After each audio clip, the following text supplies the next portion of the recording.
Information shared on the following program is for general information purposes only. It does not constitute legal, tax, investment, or other advice, nor is it intended to recommend any particular investments, products, or financial instruments. Always seek advice from your financial advisor, attorney, or accountant with regard to investment, legal, or tax questions. Don't tell me you can't remember where you left your car.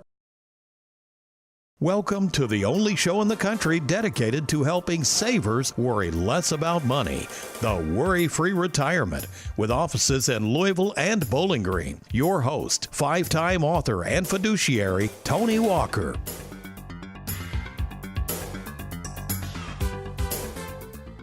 Ever parked your car in a parking garage? Leave the car there, at least leave it where you think you left it.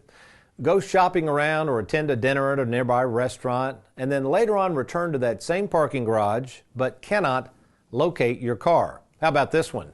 You're in a hurry, you head out to the crowded mall the day after Thanksgiving, perish the thought, and quickly park in a spot that just became available. Of course, you're not really paying attention to where you parked it because you're in a hurry to get in there and inside that mall and scout out all these good deals.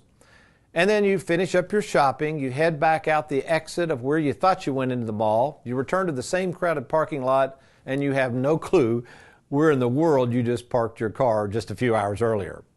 Welcome, folks, to the WorryFree Retirement, and I am that little man in the sweater vest, retirement specialist Tony Walker, and today we continue our trek through one of my personal works. That's right, don't follow the herd. And today, November 27th, 2018, as we record this show, I'm going to cover mistake number 6. Remember, there's 7 costly mistakes that I cover in this book that people make with their money. And now we're on mistake number 6. And again, it's here's mistake number 6, leaving your cow in the wrong stall. I know that visual is kind of rough, folks, but I think you're going to get the point here in just a second. So this whole feeling of realizing that you don't know where your car is located, in this example we gave, or worse yet, thinking maybe the car's been stolen, was dramatically illustrated this past year during one of our client events. Every year, Tony Walker Financial, we host client events for our clients in appreciation of what they do. I often kid around and say a lot of these advisors are willing to buy complete strangers dinner. We'd rather treat our clients to dinner since they're the ones that kind of brought us to the dance floor, so to speak. But anyway, this past year, we hosted an event at the Belle of Louisville. Many of you are probably familiar with this old famous boat. Some of you may not be, just in case you aren't. The Belle of Louisville, this boat, is located just a few hundred yards from the Galt House Hotel in downtown Louisville. Now, next to the Galt House are several parking garages. So on this particular night, this event, we told our clients to park in one of those garages. And then what you do when you park in the garage, you walk over either across the road, which is pretty dangerous, I wouldn't recommend that, or you go back over kind of a catwalk over the interstate to get over to where the Belle is docked. So after this year's event, everybody had disembarked the boat, everybody left, had a great time, the staff was leaving, and me and my favorite son-in-law were walking across this catwalk back over to the parking garage. And as we're walking towards the parking garage, we noticed a couple of gentlemen walking towards us just in a panic. And I recognized one of this persons as one of my clients. He had his adult son with him, but anyway, he came towards me and he looked at me just frantically going, "Tony, I think my car's been stolen." So I thought, what in the world's going on? So I said, well, let's get back over to the garage. Is this where you parked it? And I'm pointing across the street to the parking garage. He goes, "Yeah, I know it's there." So we follow him over there and he's telling me what all happened, where he parked it. He's very emphatic about exactly knowing where he parked it. And of course, I'm convinced it was right there. And we get over there, sure enough, no car. So we asked the gentleman there at the little booth, where you leave the booth of the garage and they always take your ticket. We asked that fella. He hadn't seen anybody drive off in any car like that. He didn't know. He was busy. And, we walked all over this same, I think we were on the 3rd floor of this parking garage. And we walked everywhere and no car. So finally I said, "Hey, are you sure you parked on this floor? You sure you didn't maybe park on another floor?" Because it was a multi-floored parking garage. And he said, "I don't know. If you want to look, go ahead." I mean, he was just despondent at this point, And I'm sure going through his mind, he's thinking, okay, am I going to file a police report? If it's stolen, do I have to call my insurance company? Just all the hassles and everything that was going on in his mind, just the fear of knowing this car was probably gone. Well, I went downstairs, a few flights down of this parking garage, and sure enough, the car he described, I saw it. So I told him, he's all elated, he's, gosh, I'm so glad, et cetera, et cetera. And it was really a good time, to know that he had some danger of losing his car, but this car that we once thought was lost was now found. So you might say, Tony, that's a wonderful story, very entertaining, but what in the world does this have to do with your sixth mistake, putting my cow in the wrong stall? Well, I'll tell you what, this is some good stuff coming up. When I return, you're going to find out that a good friend of mine had this certain car that he left, and it's the same way with you leaving your money in these 401ks and other retirement accounts. So I'm going to show you exactly how to fetch that money back and to protect it from the folks that are taking care of it, supposedly. We'll be right back. You're watching the Worry-Free Retirement. Stay tuned.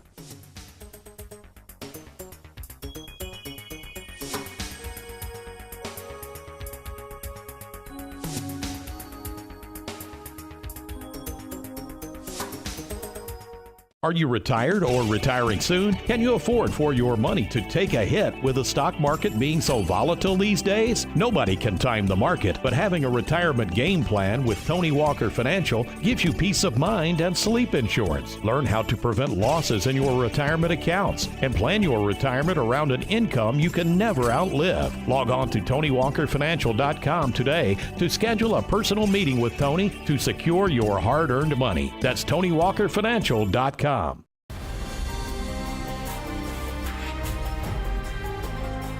And now it's time for Tony in the Trenches. Well, our Tony in the Trenches comes from Sandy in Louisville, who asked, Tony, I recently inherited some money and want to know the best thing to do with it.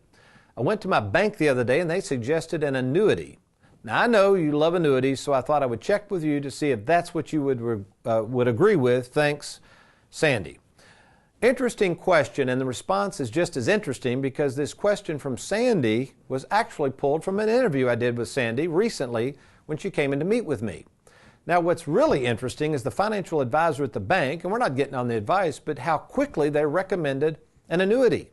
So I went on to ask Sandy, I said, Sandy, did they do any investigation into anything else you had, any other investments, assets, debt?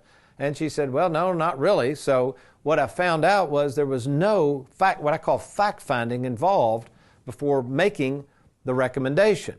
So I said, Sandy, bottom line, I'm noticing here that you don't have a lot of other assets. Oh, that's another thing. Incidentally, folks, this is really interesting, the phenomenon that's happening.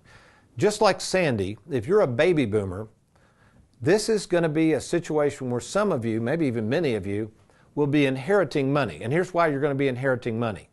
The generation ahead of us, our parents, I'm a baby boomer, that is the first generation, widespread generation, that actually has quite a bit of money.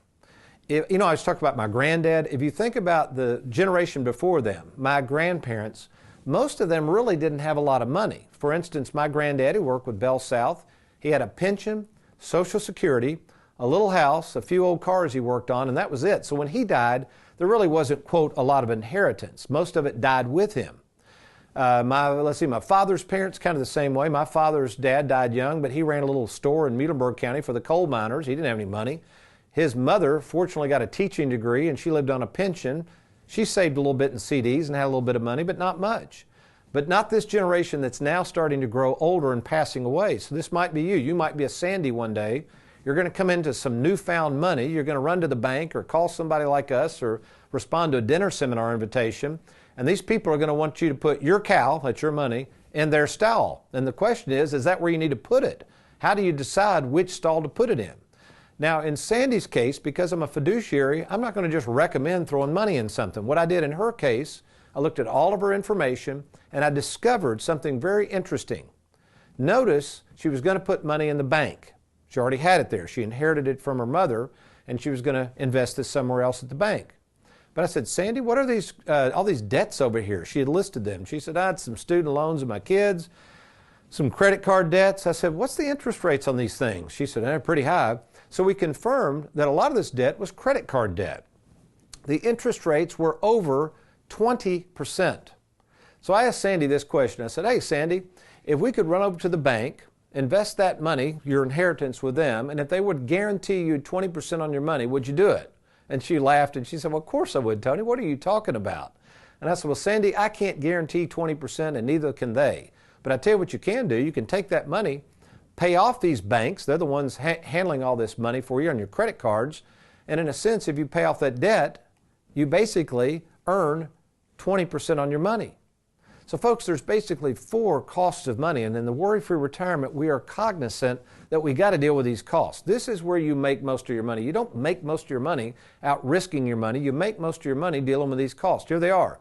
You got to watch out for taxes. We can help you with that and try to minimize taxes. You got to keep your fees down, folks. Many of you are paying 1.5%, 2.5%. Some of you have variable annuities paying 4.5% per year.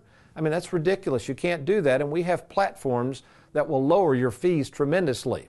The third cost, insurance premiums. Again, do you need a lot of the insurance you have? Is a lot of this insurance going to go to waste? We got to figure that out. And then finally, in Sandy's case, we're talking about keeping interest costs down. So remember, the more you cut your costs, the more you guarantee your return. So all right, let's get back to leaving your cow in the wrong stall. I'm going to give you a visual here, all right?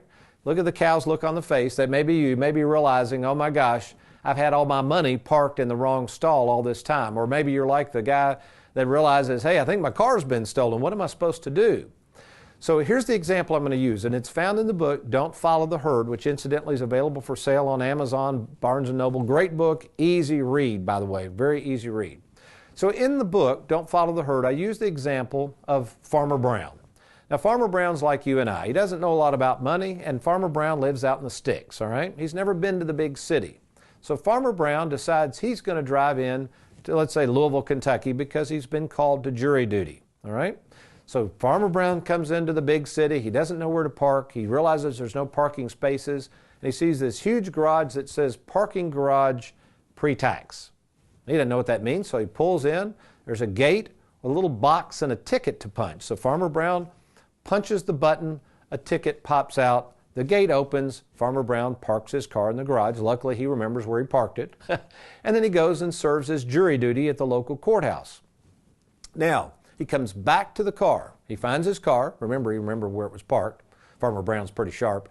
And then he leaves the parking garage. Remember, he's never been in a parking garage. He drives around and around and around. He finally gets to the bottom, and there it is. There's the booth with the little man in the booth and a gate. Farmer Brown pulls up to the gate, doesn't know what to say. The little man says, "Where's your ticket?" So Farmer Brown hands him the ticket. He looks at the ticket. The little man puts it in a machine and says, "That'll be $25. Farmer Brown says, "You got to be kidding me. $25? How do you figure that?" And he says, "Well, I looked at your ticket. The longer you stay, the more you pay." So Farmer Brown drives. He's upset. He didn't know it was going to be $25. Next day, he comes back to jury duty, right? He's got to serve jury duty. He drives down the street. He sees the pre-tax parking garage and says, "I ain't parking there again. Surely there's something better than this." So he pulls down the road, rounds the corner, and there's another parking garage. This one says, "Park here after tax." So Farmer Brown pulls in. Now this is a little different. This garage, the little man in the booth is there at the gate, at the entrance. No ticket to punch. And the little man says, "You here to park?" And Farmer Brown says, "Yeah, where's the ticket?" He said, "There'll be no ticket here to give you. What I'm going to do is charge you $30 to park in this garage." And Farmer Brown says, "Well, that seems awful expensive. The last parking garage only charged me $25. The attendant says, "You must have parked at the old pre-tax garage." And he said, "I did. How did you know?" And he said, "Well, that garage, the longer you stay, the more you pay." And he says, "Well, how's this work?" And the man says, "You give me $30 now, you can stay in here as long as you want." So Farmer Brown puts him to the test. He parks. He remembers where he parks his car, by the way. He does jury duty. He's tired of driving back and forth to the sticks. So he gets a hotel room that night, stays overnight, does the jury duty again, goes back to the after-tax garage, goes, finds his car, drives out of the garage, and just like the little man said, when he leaves, there's no additional payments. Making sense? So the longer he stays, that doesn't matter. Folks, what I've just described here is the difference between your IRA or 401k. This is 98% of Americans out there have what's called a pre-tax parking garage. You're parking all of your money into the stall of the pre-tax garage, and you have no idea that the bulls are watching over that money, rather than parking some of that money in the after-tax garage.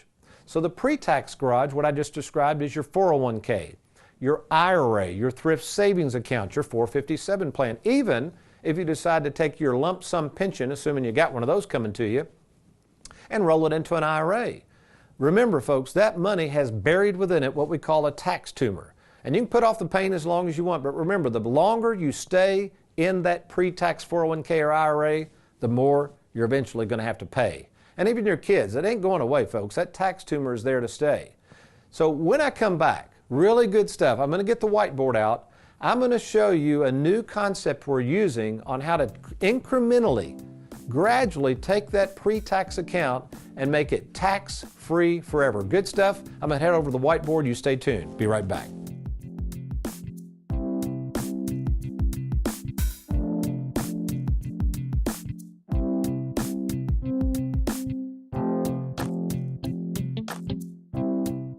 Are you retired or retiring soon? Do you have a 401k, IRA, thrift savings account, 403b, or lump sum pension that you'd like to move to safer territory? Did you know that all the money you see on your 401k statement isn't really yours? Depending on your overall taxable income, the government has essentially a lien on your 401k that can tax as much as 40% of your money when you go to take it out. Tony Walker calls this the 401k tax tumor. For over 33 years, retirement specialist Tony Walker has helped thousands of savers worry less about money by creating game plans to deal with your tax tumor. Get control of your retirement by controlling the taxes owed on it. Schedule a free meeting to see if you can reduce your tax tumor and provide a guaranteed income you can never outlive. To get started, simply log on to TonyWalkerFinancial.com. That's TonyWalkerFinancial.com. The financial world likes to talk about this concept of laddering.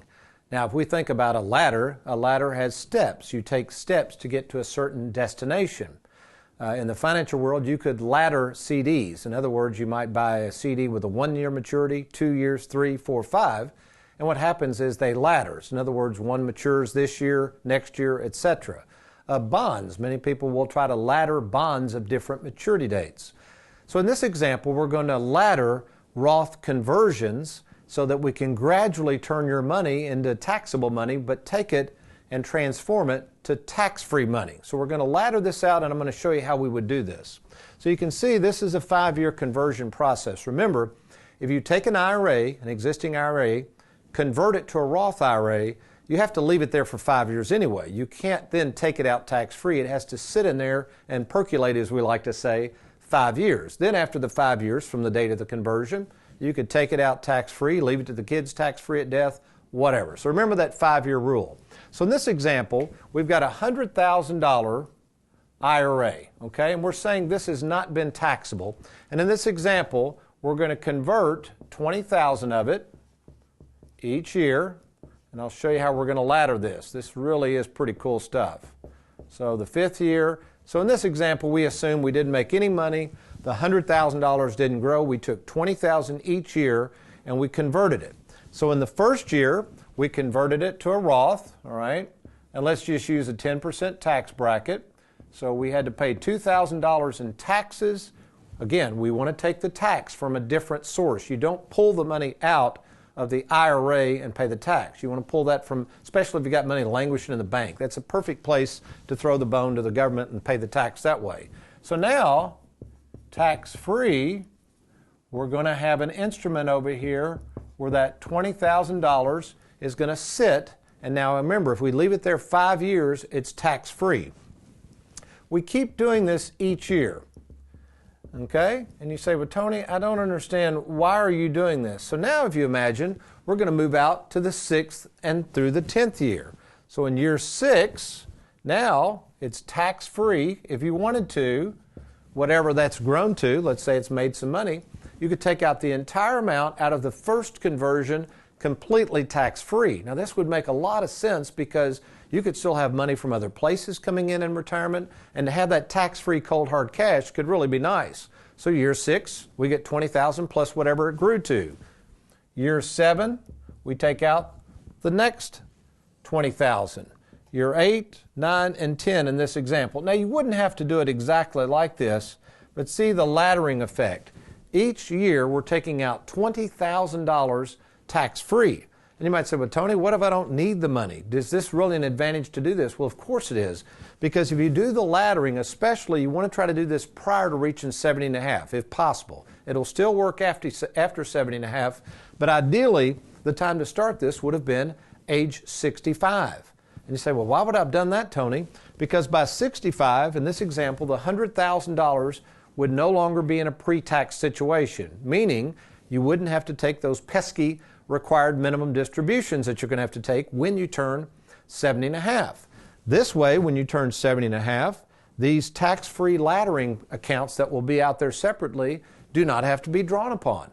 If you need it, fine. You can take one of them out tax-free. It's all available, penalty-free. We'll show you how to do this. If you don't need it, you just let it continue to grow.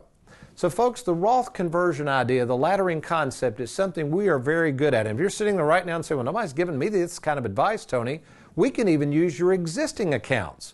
If you have an existing brokerage account, if you have existing annuities that nobody's taking care of or watching over, we can show you how to do the Roth conversion laddering strategy. It's easy to find out more about this. Just simply go to TonyWalkerFinancial.com and click on that Let's Get Started. And when we contact you, say, I want to learn more and to see if the laddering strategy for tax-free cold hard cash is meant for me. Well, we've been talking a lot today about where you're parking your car and which garage it's in. Does the Bible have anything to say about this? It has something to say about the treacherous waters you might be in and how you can trust God with the rest. I got to get me a cup of coffee. I'll be right back.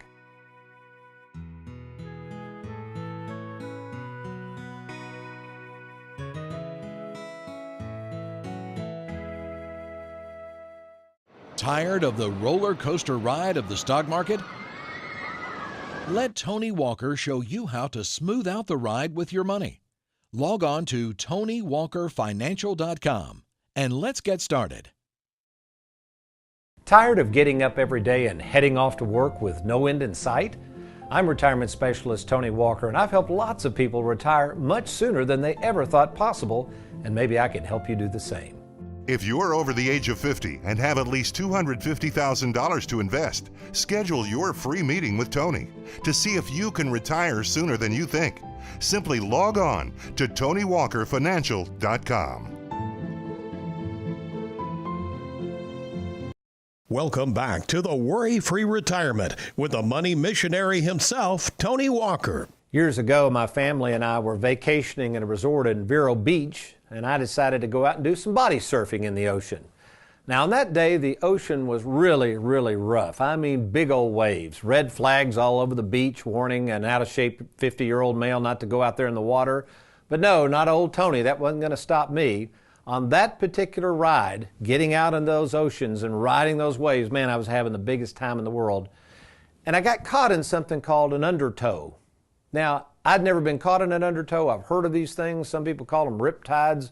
I tell you what, when I got caught in that puppy and it started dragging me under and dragging me back farther in the water, I've never, and it may only happen a couple of seconds, but I've never been so scared and helpless in my life. And I thought, what in the world's going to happen? And all of a sudden, I just popped up out of the water. Well, I quickly did my Mark Spitz imitation and got over there to the shore as quick as I could, and you can bet I didn't get back out in that water. The relief I felt once I was on the shore of safety was unexplainable. That undertow, you know, you're in an undertow right now. If you're in a 401k and you're a saver and you got all your money in the market, I don't think you realize what treacherous waters you're dealing with, especially if you're retired or retiring soon. And I'm trying to shout out a warning sign to you that you might be in treacherous waters out there. Oh, speaking of warning signs, I'll try to give you my best Irish imitation. There's a story of a young Irish lad who apparently was swimming in a lake that clearly had no swimming signs posted all along the shoreline. So out in the middle of this lake, this boy's swimming, and along comes an older gentleman walking his dog, sees the boy out there thrashing around in the middle of the lake, and the older gentleman hollers at him and he goes, "Laddie, can you no read the sign? The sign says no swimming." And then the little boy apparently stops thrashing and he's holding his head above the water and he says, "Please, sir, I'm not swimming, I'm drowning." You know, the world can put out all the warning signs it wants, But the world basically is a very dangerous and unpredictable place to swim in, folks, especially when it comes to your money. And a lot of times people don't know how to ask for help, or they don't know where to turn for the right answers. So what we do in many cases is, I do anyway, is turn to the Bible for those answers. In fact, let's turn to Matthew 7:7. So we might be asking ourselves, Tony, in times of need, what do I do? And here's what Jesus would say about this. He says in Matthew 7:7, ask, and it shall be given to you. Seek, and you shall find. Knock, and it shall be open to you. So that really is the question, and the question is one of you. To deliver yourself from fears, in many cases, you have to ask. And you can't always ask man. In fact, David in Psalm 116:16 says that God has thus loosed my bonds. And I think what David was saying was, because of God's promise, because of God's Spirit, David was free from the fear and the worries of this world. You know, the Apostle Paul dealt with this too. In Acts 9:6, right after his conversion, Jesus said to him, rise, enter the city, and it shall be told you what you must do. So what are you saying, Tony? I'm saying that sometimes we don't ask God to help us with the problems we're facing, and we don't ask enough. You have to be persistent, you have to keep knocking, and eventually you have to trust that He will provide the answer in just the nick of time. Well, what do you do about your money? Well, this is a show on money. Who are you going to trust to try to help you with your money? I certainly don't have the power of God, but I have the power of understanding how money works and how to help savers worry less about it. And I'd like the opportunity to meet with you. It's easy to do. All you got to do is log on to TonyWalkerFinancial.com. Now, once you go to our website, everything is confidential. This is what I love about our practice. We are a small boutique firm, I like to say. It's myself as the investment advisor and fiduciary, and we have 9 full-time staff. We don't release your information to anybody. It stays confidential, and you will talk with me in person, either by phone or if you'd like to meet in person if your situation warrants, I'll be happy to do that.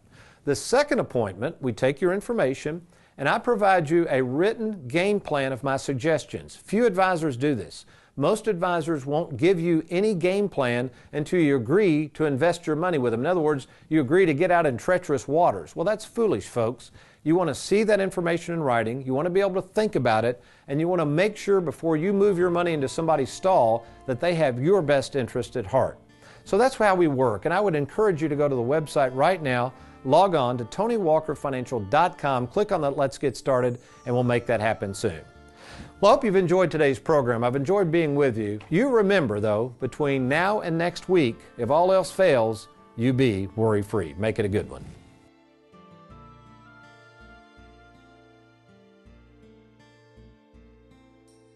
Thank you for watching the Worry-Free Retirement with Tony Walker. If you need a safe and simple game plan for your retirement, log on to TonyWalkerFinancial.com and schedule a free, no-obligation meeting with Tony.